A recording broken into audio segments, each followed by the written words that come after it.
Welcome to Grammar Trails. In this segment, we are going to look at prepositional phrases.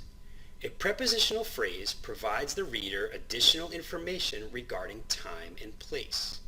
The easiest way to identify a prepositional phrase is to think of an airplane as it approaches the cloud.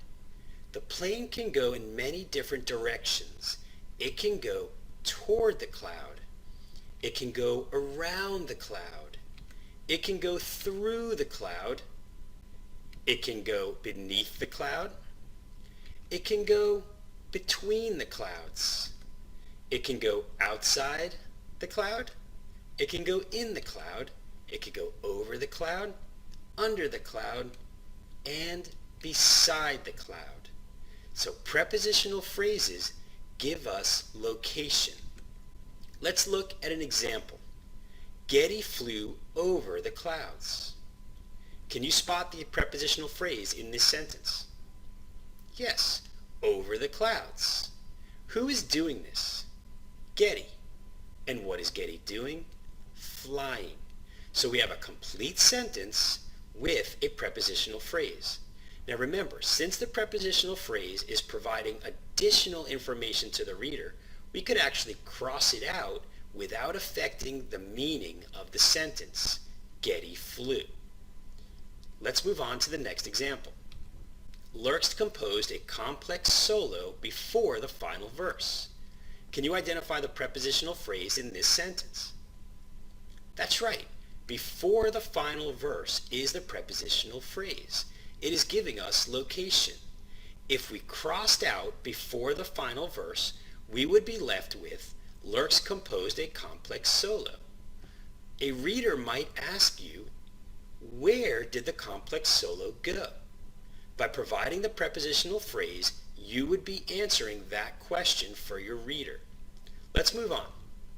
Before the concert, Neil parked his motorcycle next to the bus.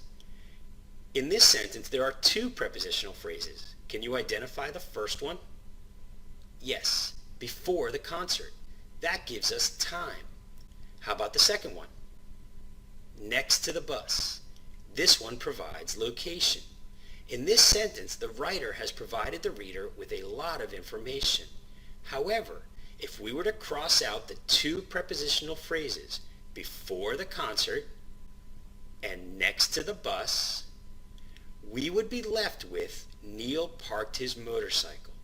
Remember, the most important part of the sentence is Neil parked his motorcycle. The prepositional phrases only provide additional information to the reader.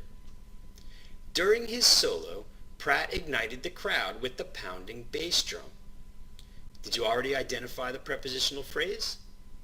Very good. During his solo. Now notice when the prepositional phrase comes at the beginning of the sentence, you must have a comma before it. But we'll talk about that in a later segment of Grammar Trails. Let's move on to the next one. Under the lights.